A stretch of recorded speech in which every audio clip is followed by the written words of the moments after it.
back to my channel. So today I'm going to be doing a top 10 of 2024 so far. Now that we're just over halfway through the year, I thought I would come up with my top 10 list of the year so far, obviously. And back in April, I posted a top 10 of the year so far. However, obviously that was just like a couple months into the year. So I thought I would check that list and see what books were in my top 10 at that point of the year, and then kind of make up a new list for right now and compare. There are a couple that did make it into this second list for my top 10, but most of them didn't, and it's not because I didn't like them, it's just that I've read other books since then that I liked more. I have thrillers, romance, horrors, a graphic novel, and some fantasy, so kind of like a wide range of genres, and let's just get into it. So these are in no particular order. I don't have like a ranking of the top 10. That would be too hard to do. So it's just kind of like random whatever I pull off the pile. The first book I have is A Dowry of Blood, and this one I actually just read for Summerween like last week. So it's a very new favorite and I loved this one so much. I gave it 4.5 stars, but I'm thinking I might have to bump that up to 5 stars because I can't stop thinking about it and I want to recommend it to like so many different people. This one's interesting because it's written from the point of view of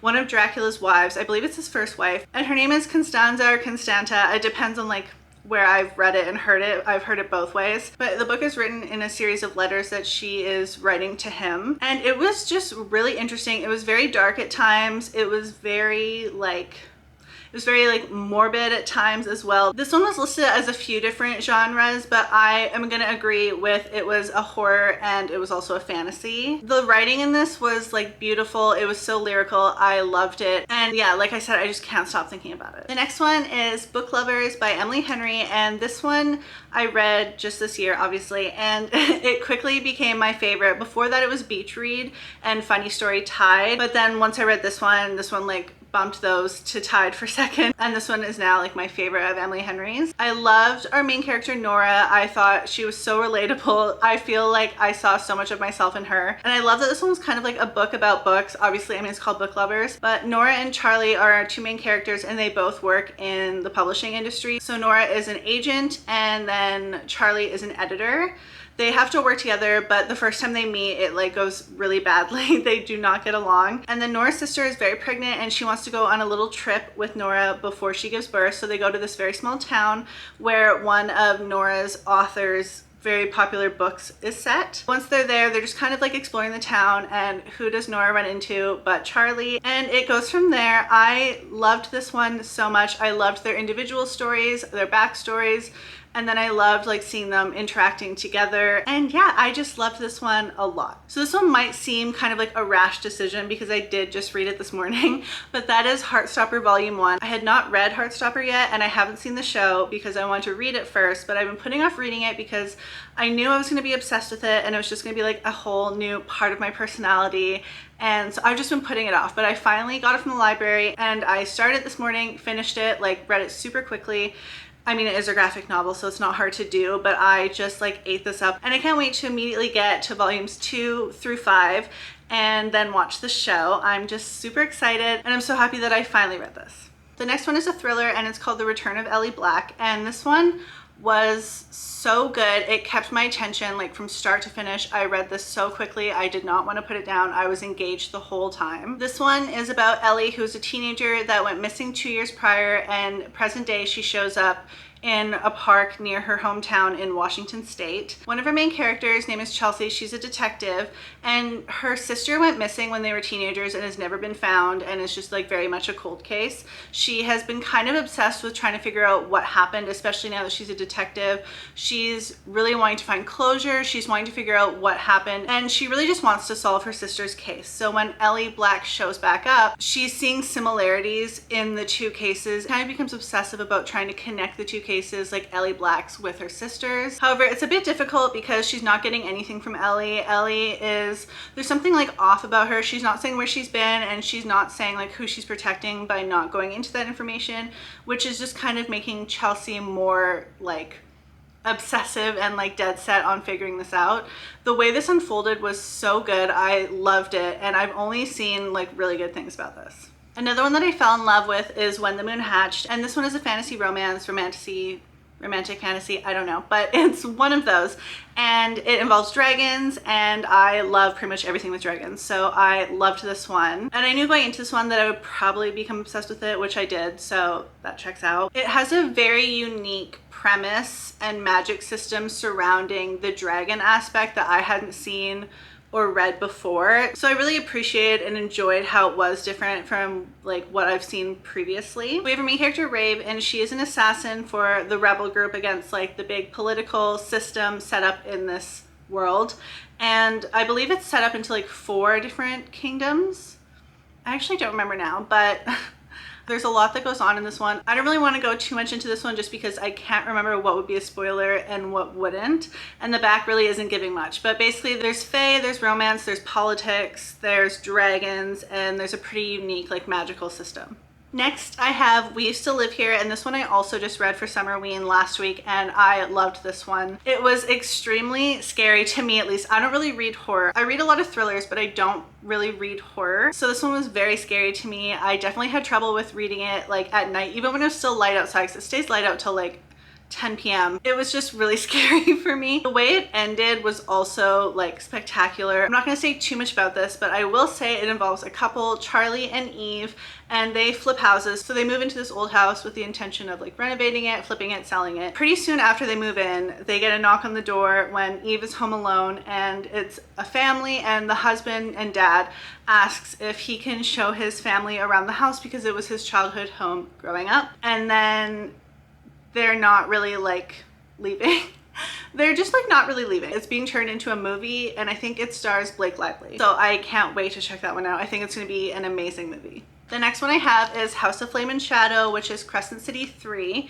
And this one was on my first top 10 list back in April, and it still stayed on there. I really loved this. There was obviously flaws with this. This one is kind of controversial, I feel like, even with Sarah J Maas fans, because so many people were disappointed with this. So many people just didn't like it at all.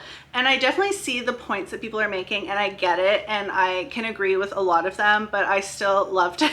And I still gave it 5 stars. Like, I ate this up. I loved this, and no one could tell me different. And since it is the 3rd in the series, I'm not going to really get into it, but Crescent City is like a fae urban fantasy. There are other creatures, but it is primarily focused on the fae, at least like what we have out published so far. There's a lot of politics to it, which I really love. And yeah, I mean, like, I tabbed so much of it, and I really don't think anyone could convince me to not have this on my top 10. Another one that was on my top 10 from before that is still in my top 10 is Yours Truly.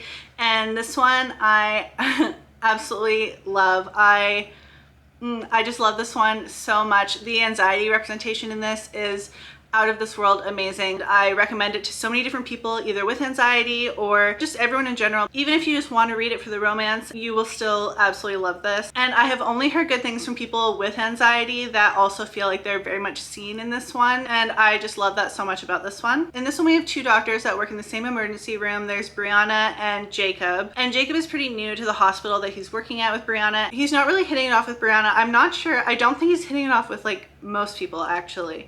He's just very like quiet. Oh no, wait, he does get along with other people, but I think he doesn't get along with Brianna because she doesn't like him or something. Why do I not remember? Either way, they start writing letters to each other because she finds out that he deals with anxiety, and it's not that he doesn't like her. He just gets like overstimulated and overwhelmed and anxious, so he kind of shuts down. So they start leaving like notes for each other and letters, and that's how they start kind of getting to know each other. It's very cute. There is a deeper backstory for each character that I really like about this. It's not just like surface level romance, so I really like that about this one. And this one comes after another book called Part of Your World, and then before another book called Just for the Summer. They are technically like interconnected standalones, but I would highly recommend reading them in order, especially because in the 3rd one, if you don't read the first 2, like, it will just not compare to how it would feel to read it after reading the first 2. The next one that I have is called Bye Baby, and this one is a thriller. This one was so good. I remember reading this so quickly. I like didn't want to put it down. I was reading it on my Kindle, and I was just carrying my Kindle around the house with me, like while I was cooking. Pretty much while I was doing anything, I was reading this book, and I loved every second of it. I don't think I can explain it better than like the first sentence of the synopsis, so I'm just gonna read it from Goodreads. On a brisk fall night in a New York apartment, 35-year-old Billy West hears terrified screams. It's her lifelong best friend Cassie Barnwell, one floor above, and she's just realized her infant daughter has gone missing. Billy is shaken as she looks down into her own arms to see the baby, remembering with a jolt of fear that she is responsible for the kidnapping that has instantly shattered Cassie's world. So there's so much that leads up to that point, and then so much that happens after, and I don't think like any synopsis besides what I just read could adequately explain what happens or like the general vibe of this book. But it's a thriller, and based on that sentence, like I knew I was gonna love it, and I'm so happy that I did end up loving it. And I'd say if you like even just like domestic thrillers and psychological thrillers, there's no way that you wouldn't like this one. The next one I have is The Next Best Fling, and this one is really cute. We have a plus-size librarian and an ex like retired NFL player who happens to be the brother of her best friend Ben, and she has also secretly like been in love with Ben for like over 10 years now or something. It is just like too good. I don't even think I need to say anything else other than that. Like that's all you pretty much need to know. There's just so much good in this book. I absolutely loved it, and there's gonna be more in this like series. I think it's called Librarians in Love or something, and I can't wait to get to the next one. This one just came out, so I don't know when the second one's gonna come out, but I hope I don't have to wait like too long. And the 10th book is Listen for the Lie, and this one was so good. I mean, these were all so good. I keep saying that, I feel like, but if they're on my top 10, like obviously I think they're so good. But this one was excellent and amazing, and I would really highly recommend it if you like thrillers. I mean, the ratings on this one are crazy. It has almost 112,000 ratings with a 4.14 average, which is like absolutely crazy, especially for a thriller, and so I would highly recommend this one. I don't really want to say too much about this. I feel like with a lot of my favorite thrillers, that's kind of the theme I'm finding, is that I'm not wanting to say too much about them, which I think is kind of telling. Like, I think maybe I should go in blind to thrillers more often. Again, I will read like the just first little like sentence of the synopsis, but it says, what if you thought you murdered your best friend, and if everyone else thought so too, and what if the truth doesn't matter? So this one is small town, like murder, mystery, like cold case. There's a podcast element, and I just love this one, and apparently a lot of other people did too. This one was also on my first list of top 10 back in April. Just realized that I did 11 books and that I have 3 honorable mentions, but I did one of my honorable mentions as one of my top 10. So When the Moon Hatched was technically listed as an honorable mention for me, but I apparently wanted to do a top 11. So there we go. I guess that shows my true feelings about how I feel about the book, and that it is in my top 10 somewhere, I guess. So my other 2 honorable mentions are The 7-Year Slip and Lenny Marks Gets Away with Murder. Lenny Marks, I would say, if you've read Strange Sally Diamond by Liz Nugent, which came out in 2023, if you read that one and liked it, you will definitely like Lenny Marks Gets Away with Murder. It is so similar, but not in a bad way, not in like a annoyingly similar way, just in like, there's just like a lot of in common, I guess, with our main characters, but the storylines are different, so it's not like an annoying copy. It's just very much like the main characters are very similar. And then The 7-Year Slip is a magical realism romance, which I loved a ton. And The 7-Year Slip and Yours Truly were what got me into romance this year. Like, I never really read romance. Like, I'd read a couple in previous years. Most were like witchy rom-coms, but I also read like Beach Read, Get a Life, Chloe Brown, and One Last Stop come to mind. But 7-Year Slip and Yours Truly were what like really kicked off my romance like obsession this year. I've become obsessed with romance since February when I read those 2, so I would just highly recommend it if you haven't already picked it up. So those are my top 10/11 favorite books of 2024 so far for the first half of the year. I'm so happy with these. I'm having a really good reading year in terms of enjoying what I'm reading and really leaning into my mood reading. I'm putting out TBRs pretty much every month, except I didn't do July, but I'm not really sticking to them. Like, I do reference them throughout the month when I'm trying to pick a new book, but I'm not like rigidly sticking to them. And I'm finding just like leaning into my mood reading tendencies has made for such a good quality reading year for me so far. I have said in previous videos, especially recently, like I am reading way too much. So I definitely need to like slow down on that, which I know sounds ridiculous, but I always say if I'm reading too little and if I'm reading too much, like that's a bad sign for where I'm at with like mental health wise. So yeah, hopefully slow down at least a little bit for the remainder of the year, but I guess we'll see. There's also a ton of books that I'm really excited for coming out in the next even just like 3 months. So I don't really know if that's gonna happen, but I'm very excited for those.